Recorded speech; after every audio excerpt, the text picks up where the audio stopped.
Hi, good afternoon, everyone, and welcome to Tips to Motivating the Adult Student. My name is Olga Escamilla, and I'm a PD specialist with Train PD at TCall. So welcome, and I'm going to go ahead because it is already 2:16. I'm going to go ahead and get started with my presentation. So hello, everyone. I see all the howdies. Hello, Paula. Thank you for joining me. Let's get started. So you are here for tips to motivating the adult education student. So I just want to start off with saying when you see the little chat bubble on the side, that means that well, this is you're expected to participate in the chat, but it would be really appreciated for you to participate in the chat when responding to the questions at hand. So when you see that chat bubble, you just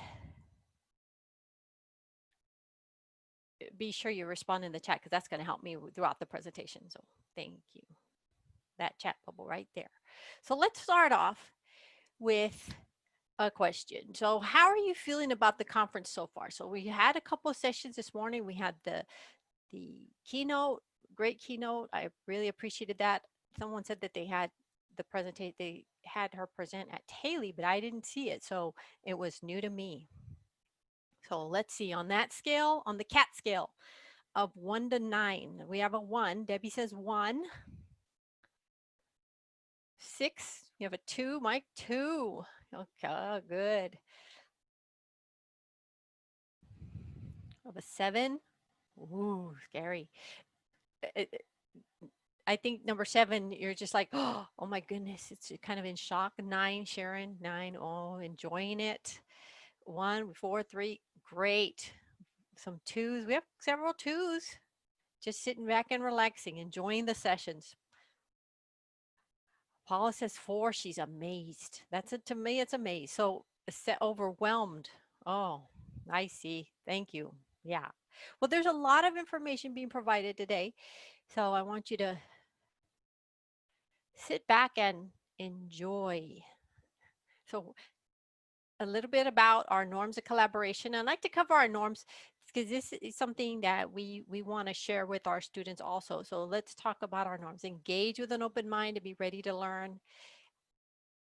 Participate, being active and positive. So I know that y'all are already doing that because you shared with me your on your CAT scale where you were. So thank you for that. Respect the thoughts and words of others. And we always do. I know that in adulthood we always do.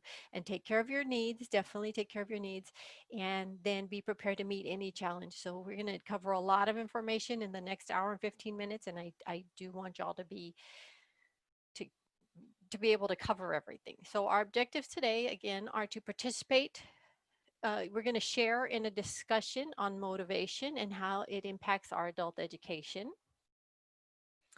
and participate. I'm sorry, you will review tips for addressing motivation of the adult learner. And so let's jump right into motivation. So what makes us, motivation is what makes us do anything. So share your definition for me and I'll read a few. What is motivation? What is your definition of motivation? So what is motivation? So I'll give you a few minutes, a couple minutes, or maybe a minute, because I know it takes a while to type. So what is motivation?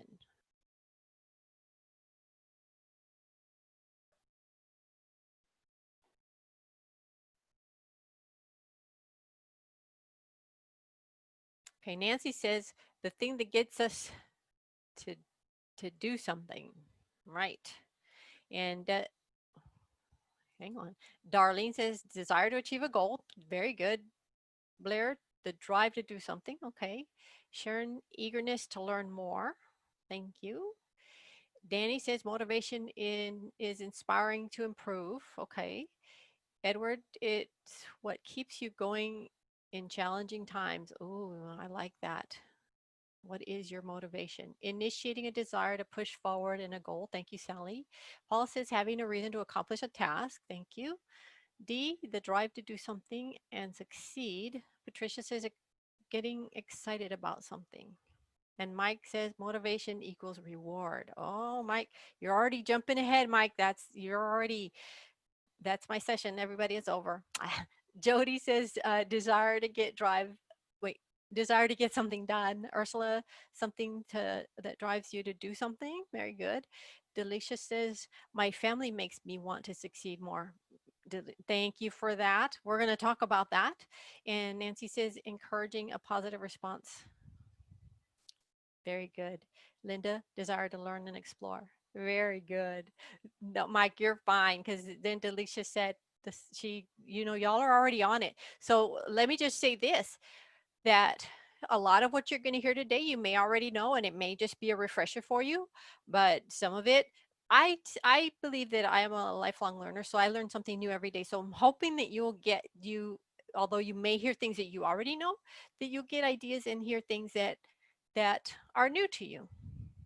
So let's continue. So motivation, thank you all for sharing your definition. So motivation is defined as a process that initiates, guides, and maintains goal-oriented behavior. So I saw somebody, Sally said something about moving towards your goal. So, and many of you did. So let's see. And it also, the term motivation refers to factors that activate, direct, and sustain goal-directed behavior. So again, that driven by goals. What is your goal? And then it causes us to take action. So somebody said it's what makes me get up and do something every day, right? Desire, and somebody said desire to explore. So very good. Y'all did great. See, you already know all about motivation.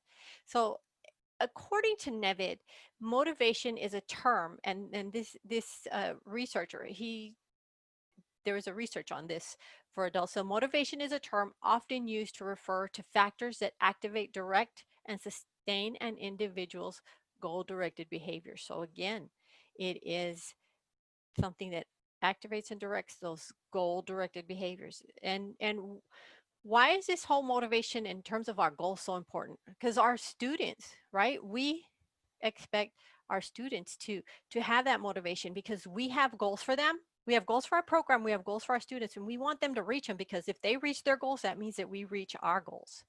Correct? Yes. So here's some factors to consider. Students' interests, their learning style profiles or profile, their readiness. Any others? Can you think of any others? Other factors to consider in terms of students' motivation? Their interests, yes.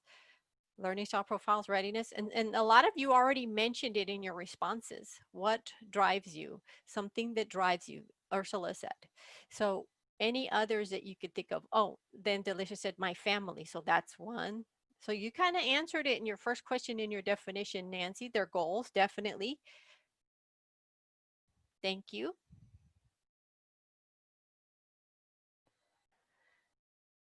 Career goals. Thank you, Darlene. Experiences, wanting to learn, definitely. We have a lot of, and I see that our ESL students, our students that want to learn English, they are motivated because they want to learn English to be able to function in the United States. And Farida says their needs. Starla says needs that they have. Thank y'all so much. Yes. So thank you for responding in the chat. They want to help their children. Yeah, right, Yvonne. Thank you. So let's talk about motives. Oh, Gwen, Gwen says readiness includes emotional state. Thank you, Gwen.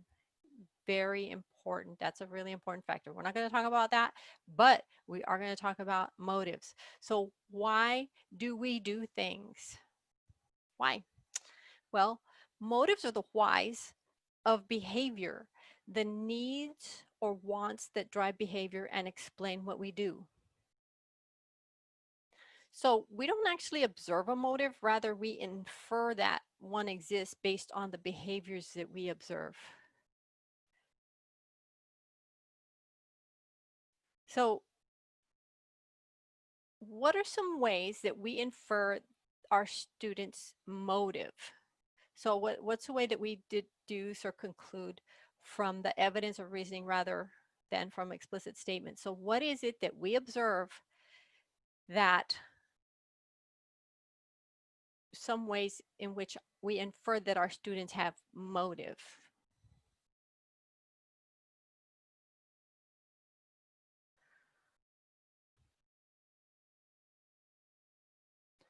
So I'll put it another way. They talk about their dreams or their families. Thank you. Thank you, Dr. Ida. Or Ida, I'm not sure. Mike, they register for class. Thank you. So I was going to go to the next question. So thank you. And yes, so you're answering that question. What are some ways we infer? Let's see. Yes, it is Dr. Ida. Thank you. So then asking them directly to express them, and then their willingness to take risks. Dreams are their families. Thank you. Regardless, regular attendance. Yes. So when we say what are some ways that our student, what ways we infer our students' motive, if we ask this question, why do students enroll? So what are some reasons that your students give to wanting to study for their HSC or to learn English? Again, you kind of stated some of those. So it is about their their family, their dreams. Ursula says helping them visualize reaching their goals. They want success. Nancy says employment. Oh, okay. Yes. Didn't our if you saw the keynote this morning, she said she needed to learn English because she wanted to advance. She wanted to be able to get a job and be able to communicate. Let's see, what do we have? Employment, improve their lifestyle, wanting a better job. They want to get employment, wanting to get a better job, be able to function in society. Thank you. Wanting a job that isn't physical labor, right? They want to advance in the job that they're in, become a productive citizen. Thank you, Mike. Patricia says self-esteem. Darla says their children would be proud of them. Nancy, help their children. Very good responses. Thank you. Start their own business, not to have to work 2 or 3 part-time jobs. Oh my goodness. Yes. So you D says self-gratification. So yes, there are so many reasons that our students give that they want to study for their high school equivalency or learn English. So thank you. Thank you for responding. So let's talk about intrinsic and extrinsic motivation. So intrinsic motivation is unique to the individual student. So the Journal of Contemporary Educational Psychology defines intrinsic motivation as doing an activity for its inherent satisfaction rather than for some separable consequence. So again, unique to the student, they're moved to act for fun or challenge, right? If there's something fun or challenging, passionate about the specific motivator. They achieve inner sense of accomplishment upon mastery. So doing something because it feels good to you. And then intrinsic motivation can be long lasting. Very good. So I think D, you hit it on the head, the nail on the head when you said self-gratification, right? Unique to the individual, can be long lasting. All right, let's talk about extrinsic motivation. So again, extrinsic motivation is a construct that pertains whenever an activity is done in order to attain some separable outcome. So it may include the need uh, materialistic rewards and praise. So this is extrinsic. It's motivated by a specific goal and will strive to achieve the outcome. Doing something for the external rewards. And one of the big ones is they want to earn more money, maybe. And then somebody said maybe that promotion. So students may be more inclined to produce behavior changes with that extrinsic motivation. Okay, so let's talk about one more factor, and that is family. So in addition to intrinsic and extrinsic motivators, a new study published in the Academy of Management journal looked at a group of factory workers whose jobs entail performing the same mundane tasks day after day without any rewards for good performance. You'd think that in the absence of both of an intrinsic or extrinsic motivator, the workers would have like little incentive to work hard in their roles. But what the researchers found was that some people who lack both of those kinds of motivation are still spurred on by a third factor called family motivation. So if family is a top value, then your family can serve as an intrinsic motivator. But if you feel family pressure or obligations, then that's more of an extrinsic motivator. So family as a motivation, that family motivation can be either intrinsic or extrinsic. So we have a lot of students that say, you know, I want to I do this for my family. I do this for my for my to for my children so they'll be proud of me. That's more of an intrinsic, right? Okay. So, in in his book 40 engaging brain-based tools for the classroom, Michael Skaden explores 6 motivational factors that have been identified as life's motivators.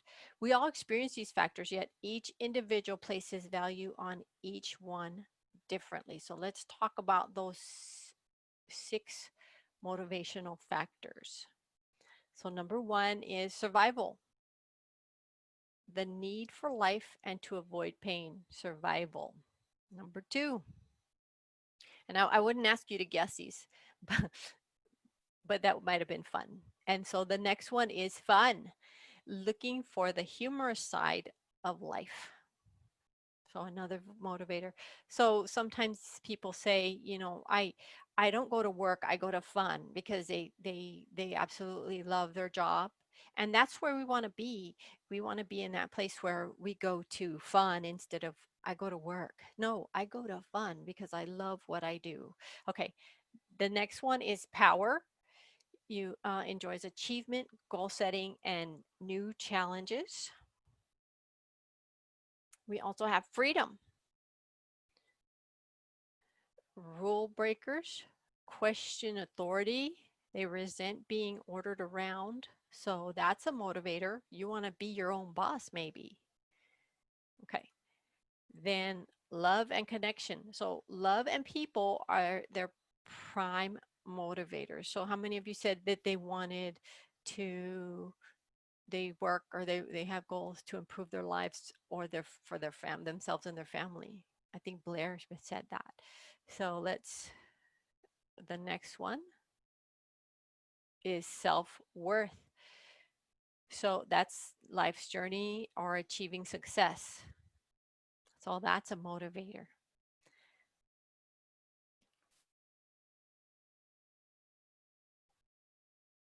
Very good. So let's talk about these motivators. So again, Michael Skaden talked about these 6 motivational factors.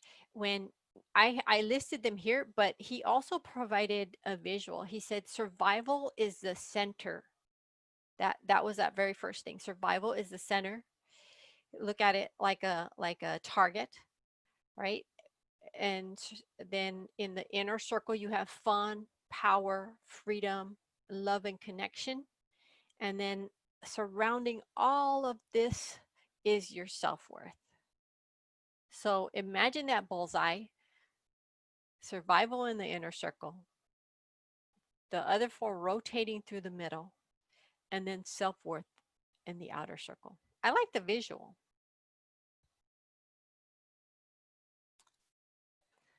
Okay, I'll give you a minute to absorb the target there, and then we'll go ahead and move on. So I like this quote, there's only one person in life who I can change.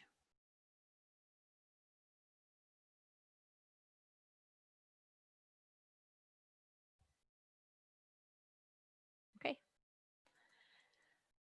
So tips to motivate the adult learner. So that's why you're here. You want to know what is it that I can do? Because that's one of the big things in terms of how can we motivate our students to stay? How can we keep our students, right? So motivation, that is huge. And so we're going to talk about 17 tips. And if you're wondering, or if you didn't already, I want to mention that the handout, and I probably should have mentioned this at the beginning, the PowerPoint is provided as a handout on the app, so you can download that.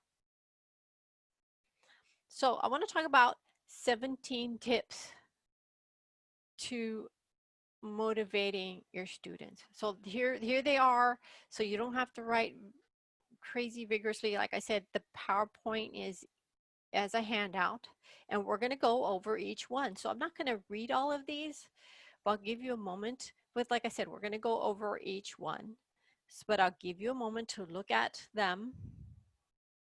And I'm going to go over a few, and then we'll stop and we'll ask a question for you to participate, because I don't want to take a picture. Eduardo to take a picture. Well, don't forget, the handout is in the app already, and you could, of the PowerPoint, so you can, if you haven't already printed it, then you could take notes on the side, because it's one of those 3 to a page.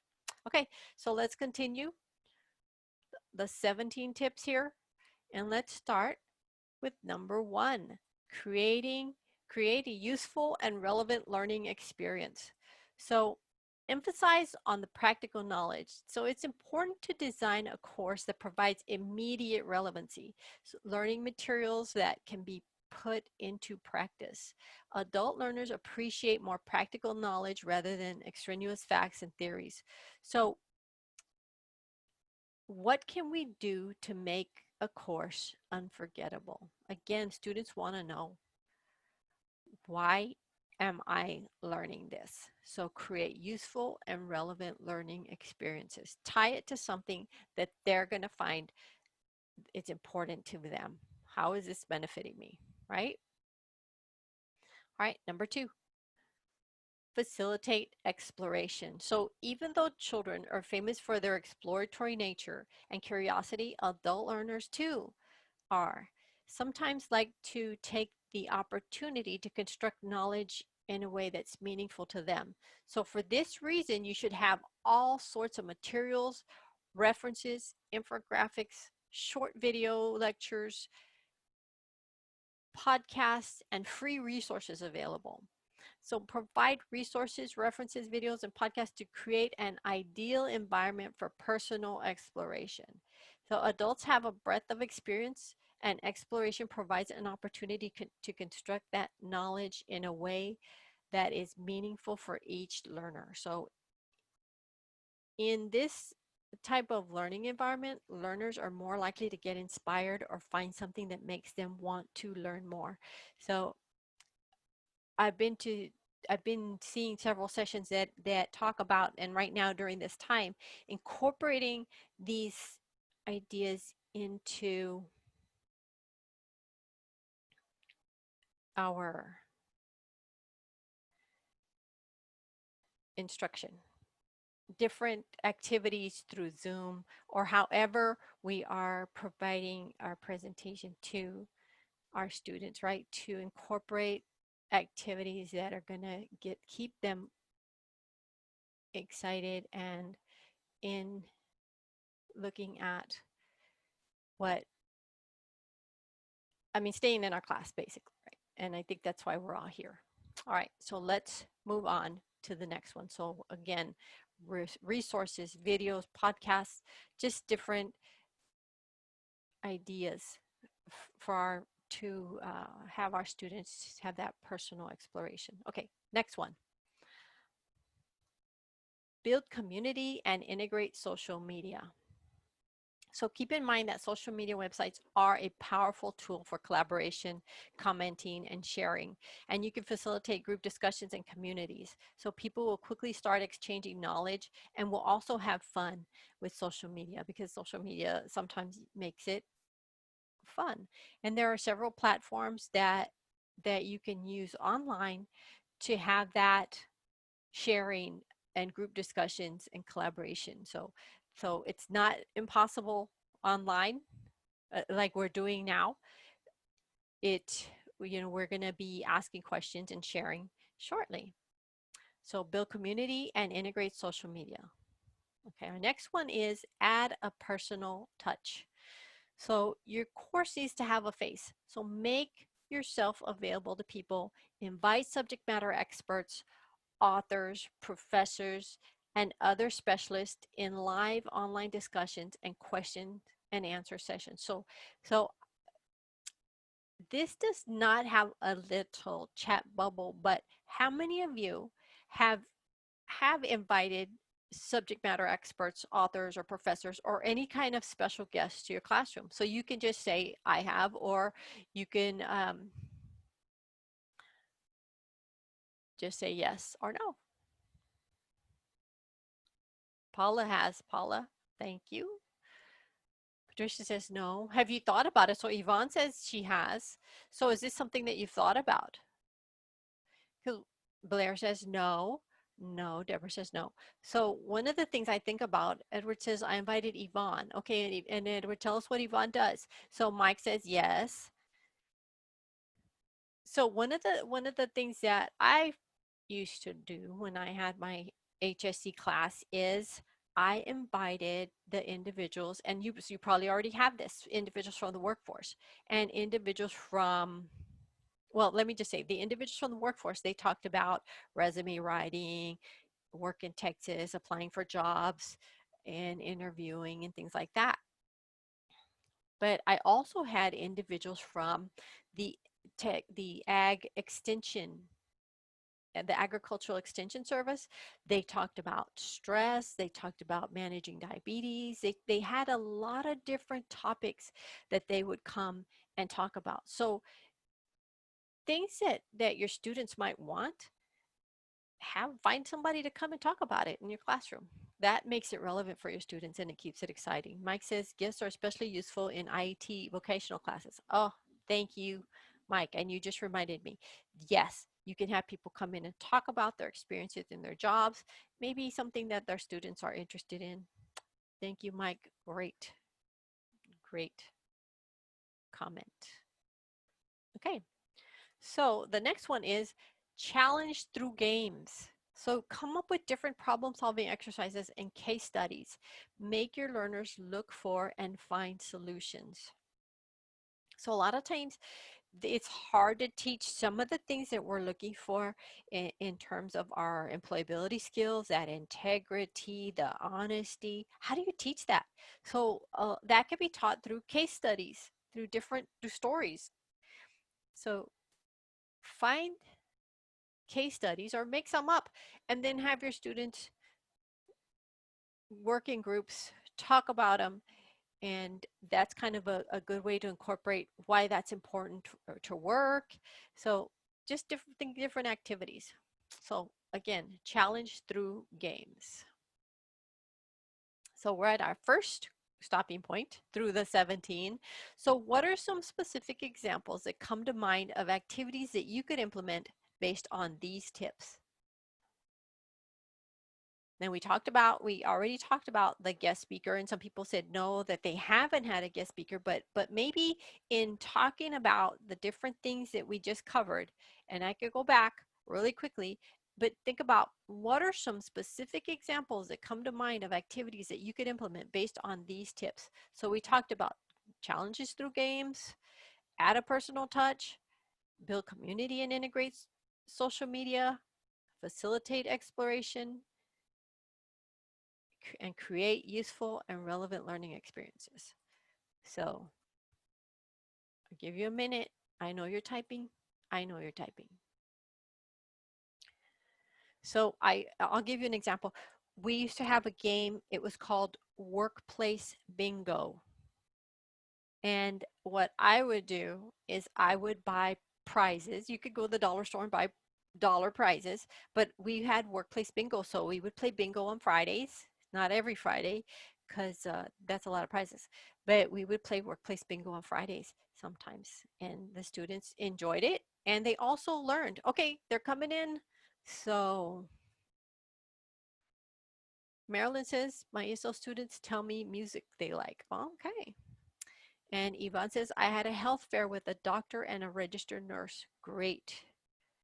Games through Kahoot. Thank you.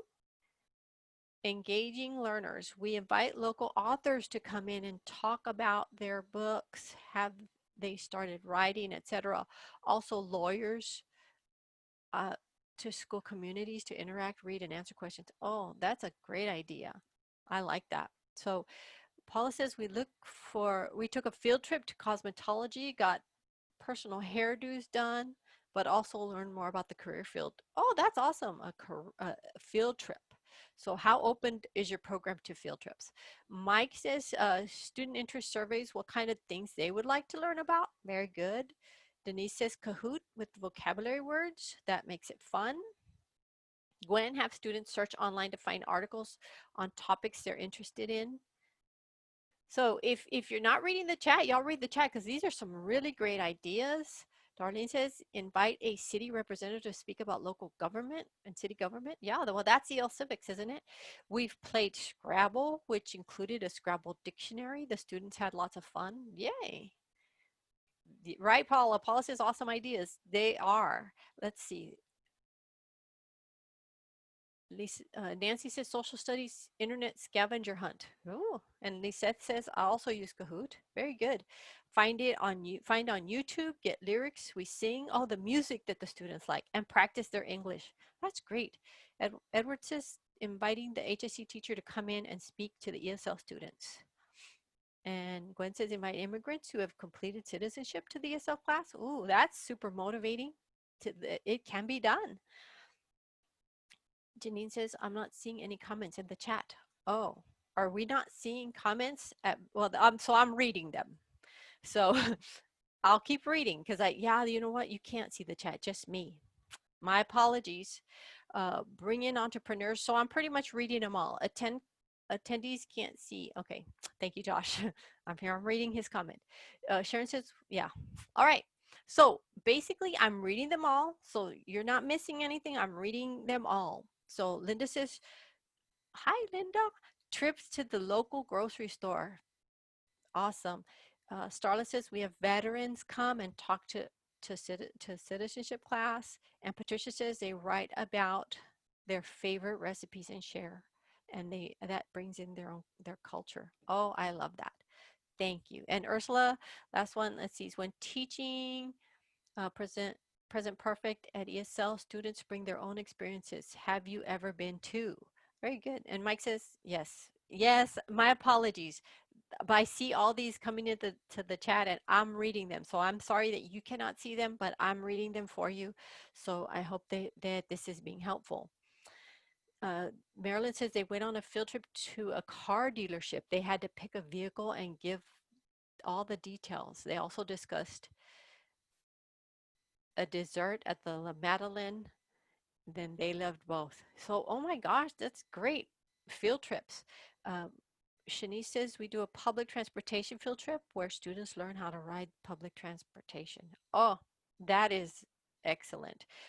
Take turns bringing in storybox for each of their lives. Sally, that's great. Okay, we're going to continue. So I've read them all. So my apologies if I said read the chat. You can't see it, but I can, and I just read them all to you. So we're going to continue because I want to be able to get through all 17. And thank you for those who shared. So the next one is use humor. Use humorous characteristics to reflect familiar situations and personalities to arouse interest. So humor would work great even with the most demotivated learners in your course. So when your students know you're funny, they will listen to your material carefully. So because they don't want to miss any of your witty sense of humor. So you can never lose with humor. So think about that one. Use humor. The next one is chunking information. So don't get distracted by the snacks. But chunking is essential as it helps people remember to assimilate information. So small bits are easier to process and comprehend and retain than those larger chunks. So chunking information, small chunks, and add suspense. So don't give out everything your course is about in the beginning. Add some elements of surprise. Yes, you need an overview, but keep some interesting points until the time is right. So no one likes to read a book if they know what's about to happen. So make learners want to find out more by starting out with a suspenseful scenario that learners need to solve. Mysteries are always a great motivator. So think about that one. Add suspense. What's coming? I didn't add suspense because I gave you all of 17 up in advance, but that's okay. Let's continue.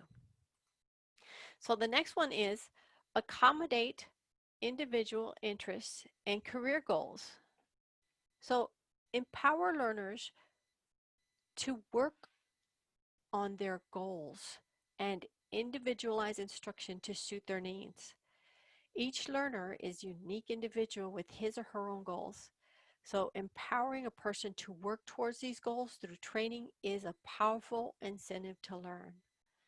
So I think that we do this because one of the things that we do and I'm talking about adult education, and not that this couldn't be done at a literacy program, because our students, why are they there, right? So we set goals for our students, and we want to make sure that we're meeting their interest and moving them towards their career goal. Okay, the next one. Stimulate your learners. Encourage them to think by either providing them with brain teasers or by asking thought-provoking questions. Provide opportunities for group discussion, collaboration, and group problem solving. Challenge learners to think about exceptions to a rule or to question conventional wisdom. Learners appreciate it when you respect their intelligence, because our students come to us with so much knowledge already. They have a lot of knowledge and a lot of experiences. And we have, when speaking of our ESL for our ESL for professionals, they are lawyers, they are doctors, they are teachers. So encourage them to think by providing those thought-provoking questions. All right, next, let learning occur through mistakes. So according to a German proverb, you will become clever through your mistakes. Have you heard the famous expression, practice makes perfect? Of course you have. Henry Rodiger, who started a learning experiment, divided his students into two groups. Group A studied natural sciences paper for 4 sessions, while Group B studied the same paper for 1 session and were tested on it 3 times. So according to the experiment, 1 week later, students from Group B, so Group B, they studied the same paper for 1 session and were tested on it 3 times. And Group A, again, they studied the paper for 4 sessions. So Group B, 1 session, and were tested on it 3 times. So according to the experiment, 1 week later, students from Group B performed 50% better than Group A. So even though they studied the paper less, the results clearly supported the argument that practice makes perfect, because they took that test 3 times as opposed to the 1. So I hope that was helpful. I like that example. Let learning occur through mistakes. All right, so here we are back at another question. Well, let's see if this will spin. Yes. What are some specific examples that you can come to mind of activities that you could implement based on these tips? So we just covered, let me go back. Humor, chunking information, adding suspense, accommodating individual interest and career goals, and stimulating your learners. So, and let learning occur through mistakes. So I'll give you a minute. What are some specific examples that come to mind about activities that you could implement based on these tips? And you've already shared quite a few great examples based on the previous tips.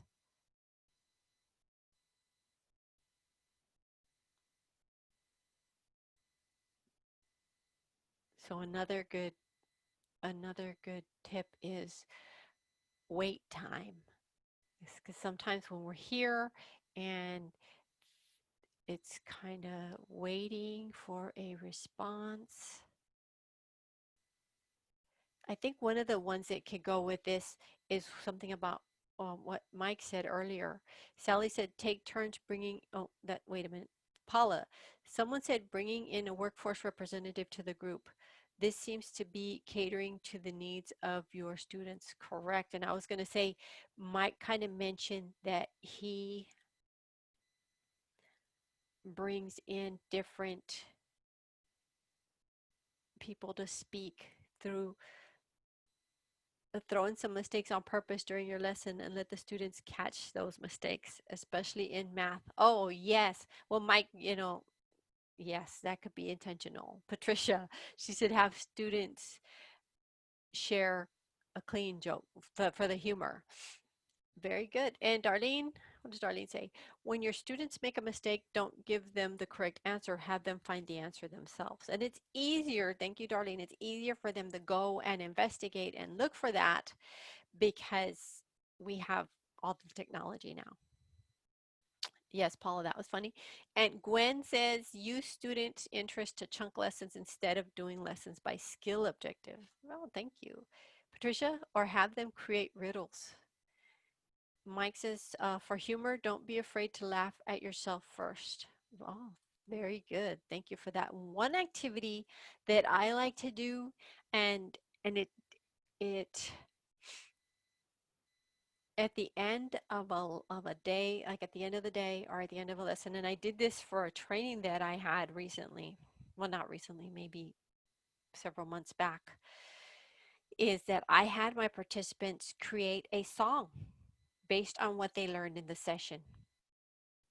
So they had, I think, maybe 15 minutes to create a song based on everything we had learned at the session. And the songs were great. They were funny and silly, and everybody was laughing and in terms of everything we learned. So that added a little bit of humor, a little bit of pressure because they were like, oh my gosh, we have to think of a song. But it was great. We had a great time at the end. So Angela says, have students share funny childhood stories. And then M. Stubanis, my apologies if I didn't pronounce that right. We try to have every student move 10% forward. So I will teach to a different level based on individual proficiencies for alpha students. So I will challenge them to correct something I might let pass on a more basic learner so that everyone is stretching the same amount. I always say in class that if you're not making mistakes, you're not learning. Thank you for that. Thank you so much. Okay, so I'll go ahead and continue to our next tip, and that is make learning visually compelling. So 83% of learning occurs visually. And I have to say that anytime somebody is saying something to me, I have to try and visualize it. So I am very visual. So we have to think about our students and their learning styles. So again, make learning visually compelling. All right. The next one, we talked about adding humor, but this one is add emotion. So if you don't sound inspiring or if your materials are not exciting, how will you motivate your learners?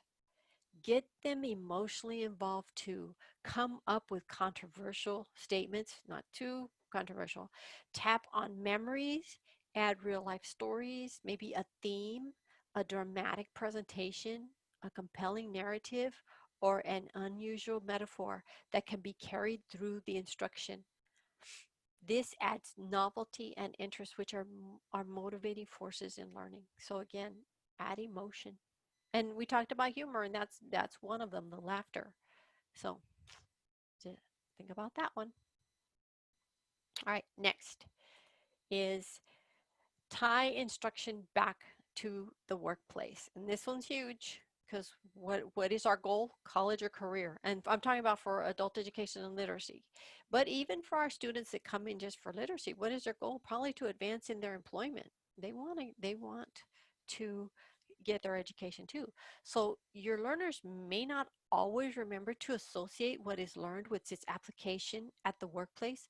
So sometimes they may need reminders and a clue to help them make that connection. So focus on practical knowledge and skills related to the strategy above. Try to concentrate on workplace or real life performance rather than on extraneous facts and theories. Uncover the issues or difficulties that your students are experiencing and base scenarios and practice activities on real world experience. And that makes learning meaningful. Again, the students want to know, what's in it for me?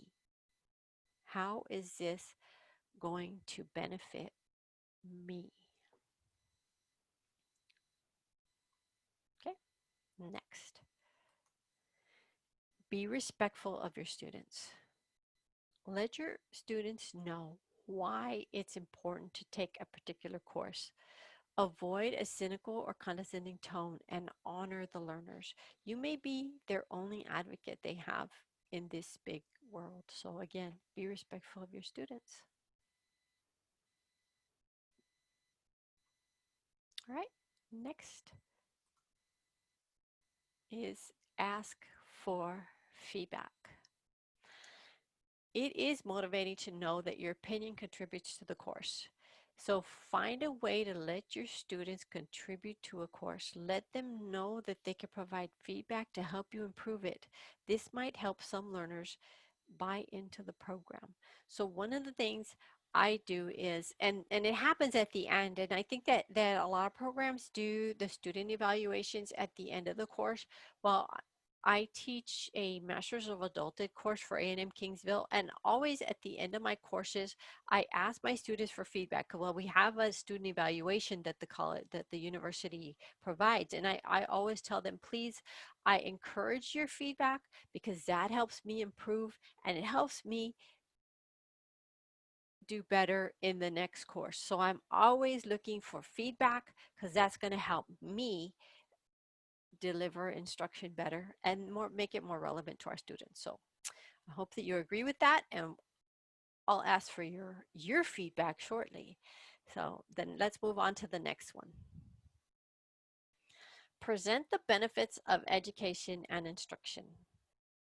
So sometimes outlining the benefits is all it takes. An example of this could be, this course will help you to become more productive with your time, probably saving you 20 minutes every day. So in 1 year, that adds up to 121 hours. So present the benefits of education and instruction. And I always like to tell, and I think I mentioned this already, I believe in lifelong learning and that I learn something new every day. And I like what the little computer on the screen says. I never stop learning. And I know that you feel the same because you wouldn't be here. All right, next. Oh, now we're at a stopping point. We are at a stopping point. So what are some specific examples that come to mind of activities that you could implement based on the tips that I just covered? And I should have listed them, but I'm going to go back. Oops. Okay. So make learning visually compelling. And this could be easy. We have to think about how we're going to do this via Zoom or however we are delivering our instruction at this time. Add emotion, whether it's humor or laughter or what have you. Being silly. Tie instruction back to the workplace.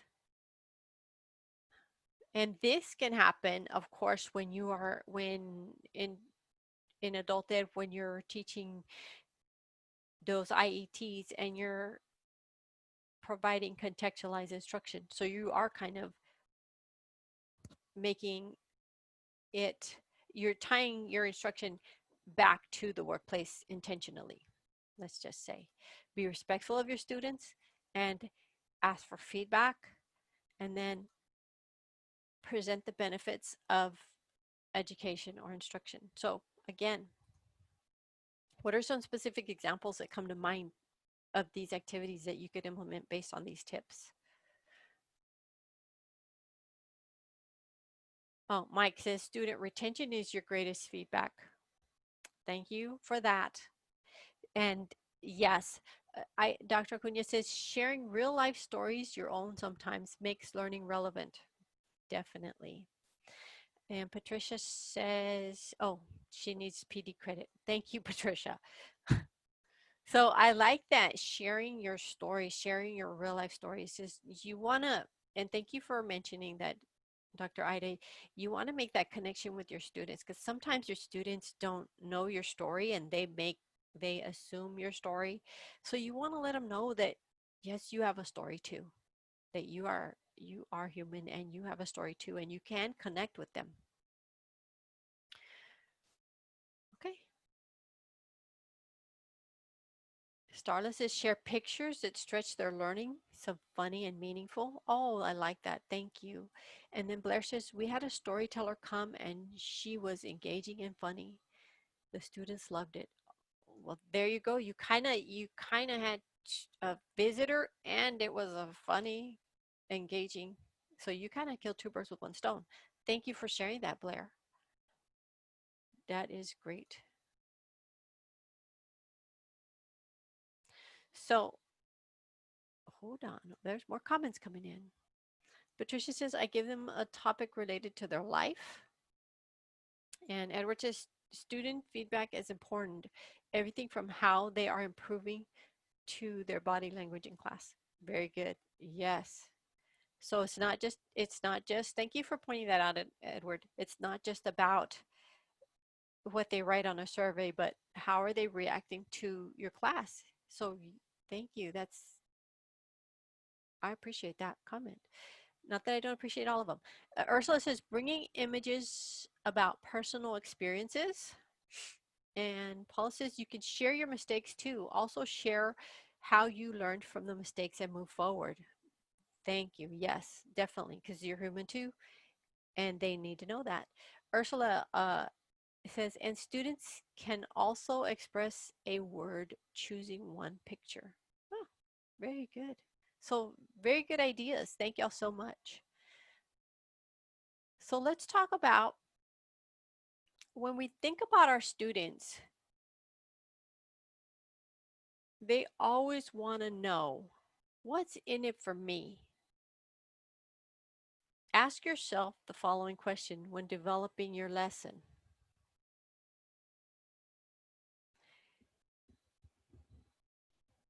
Is a clear why provided for the learning?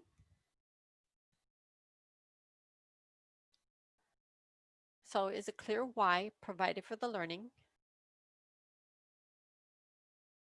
Is there clear expectations of what will be learned? Because again, they want to know, why am I learning this, right? And the next one is, does it build on current knowledge and experience? Does it build on current knowledge and experience? And does it include meaningful problem solving? Again, we talked about a lot of tips about incorporating different things, but does it include meaningful problem solving? Those scenarios or even the case studies. Let's see. And then the last one is, does it include movement and hands-on learning? So I had a colleague that taught an ESL class, and she would do centers because she was a K through 12 teacher, but in the evening she taught our ESL. And she would do centers for her ESL students, and they absolutely loved it because she had a listening center, different activities. She had about 4 centers, and the students would rotate from one center to the next, but they really enjoyed that. They moved from one place to another. They weren't all just sitting at their desks for the whole night. And some of the activities were majority of them were hands-on. They had something to do at the center, a product or something to complete. So that kind of providing that centers different activities, that helps with the hands-on and the movement, because our students sometimes, in the evenings they come to us and they've been working all day, so they need something that's going to keep them moving, keep them interested, and keeping them learning. Okay, so with that said, so we reviewed some tips for addressing motivation on the adult learner. We have reviewed those 17 tips, and we shared in a discussion on motivation and how it impacts adult education. So Dr. Ida says, make and take projects help them take something back home and show what they learned. Very good. So how many of you, and let me see if I can, so I like that, make and take. I'm trying to find my controls. I think I have lost them.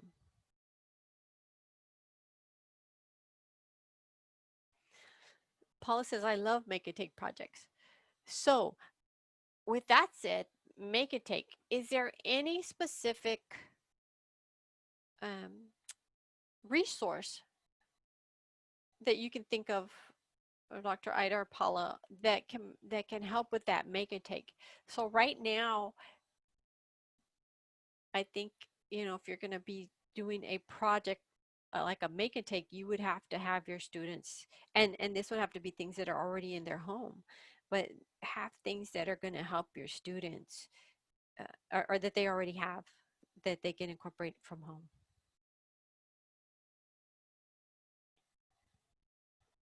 So as we come to the end, and yes, we're there. Oh, Dr. Ida says Oriental Trading has lots of projects, ideas that you don't have to purchase.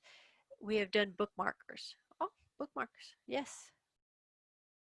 So just coming up with the ideas, not that you have to buy them, but getting ideas and then having the students make those items. So very good. Okay. So as we come to the they can do a show and tell, Patricia. That is great, especially right now at this time.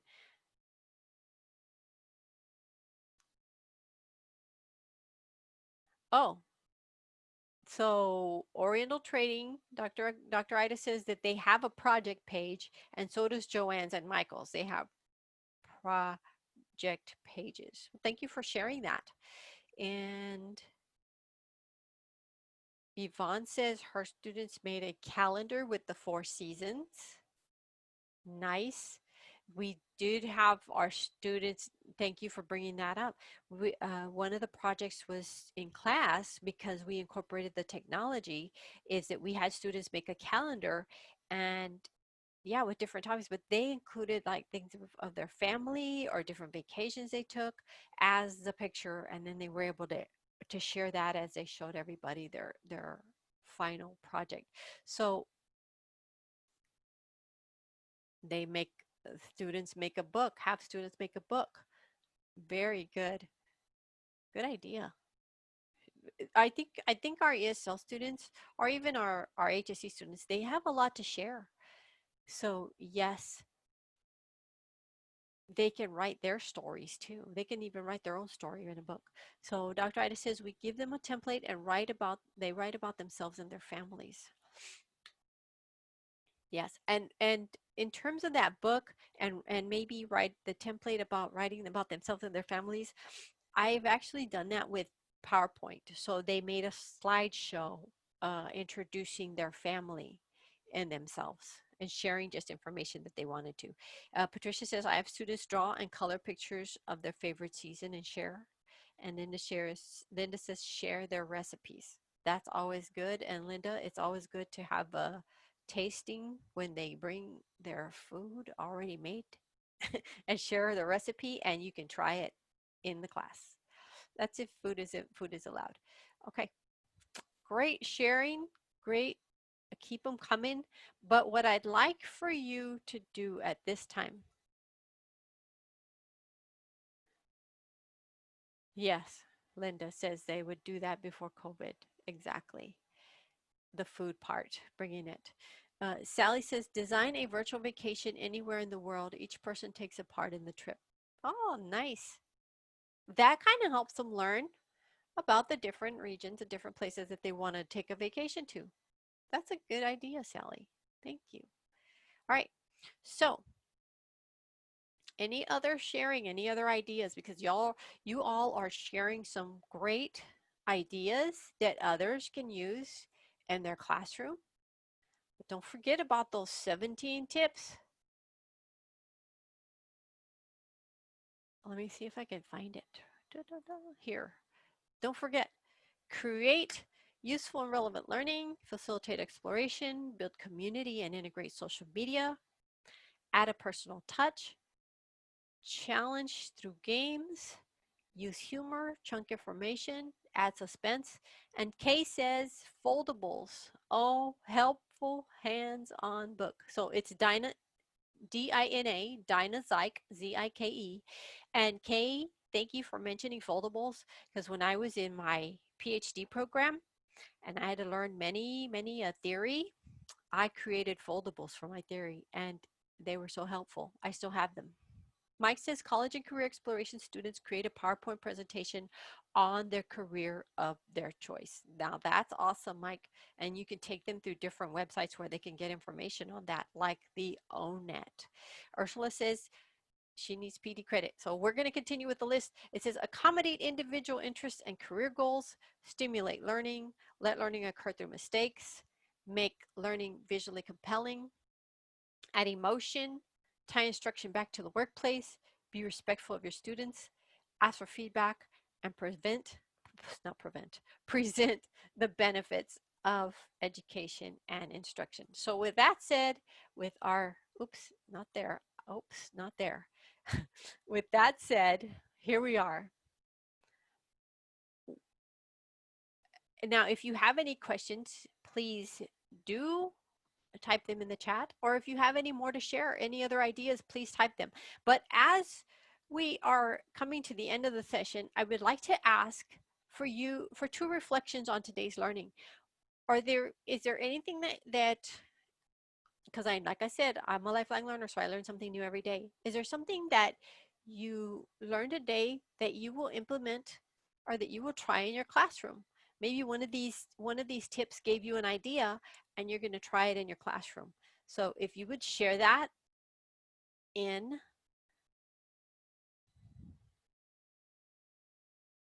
the chat, I will read them out and I'll give you a moment to do that.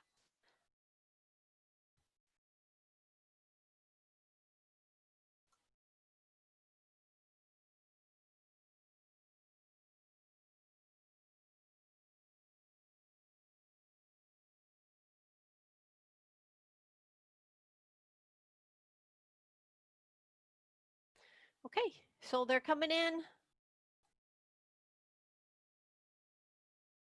Yvonne says they recreated a child's book.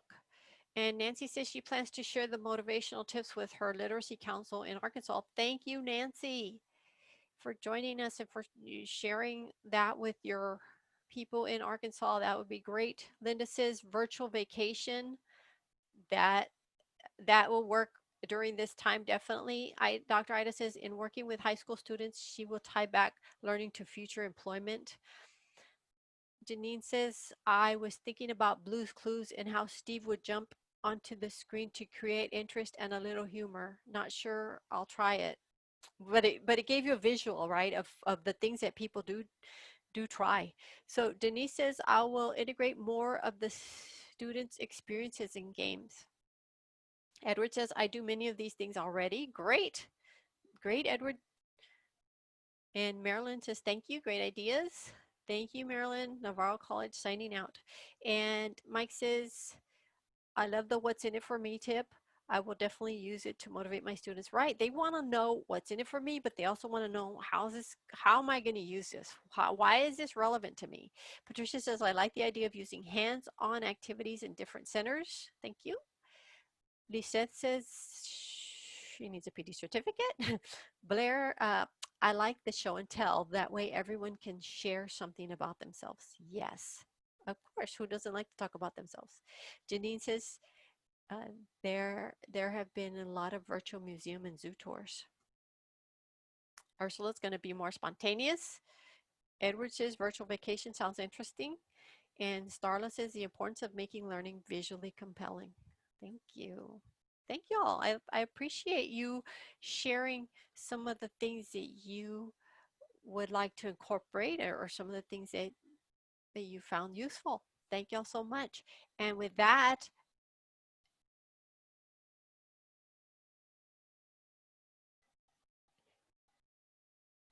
Deborah says, I will use this information in my capstone. Oh, thank you. And thank you, Dr. Ida. And Edward says, Yvonne's Hungry Caterpillar book project was excellent. So Yvonne did a Hungry Caterpillar. Thank you so much. And here we are at our last slide. Thank you again for joining me today. I really love to share just different information, and mainly to hear from you, because I know that you all are doing some great things all over the state, and I want you to be able to share with your fellow AEL instructors so that we can all be doing these awesome things for our students and motivating them to stay. So thank you. Thank you so much, everyone.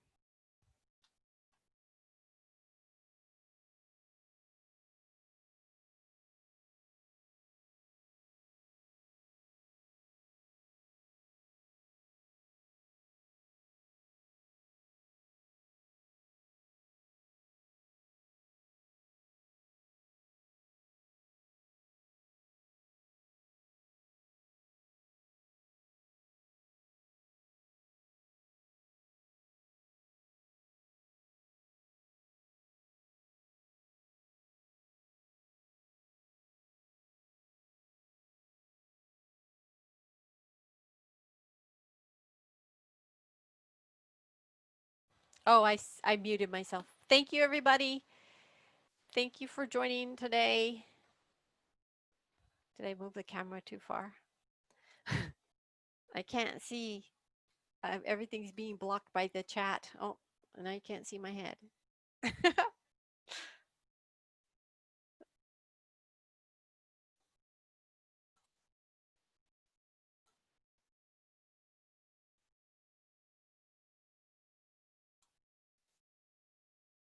Thank you, everyone.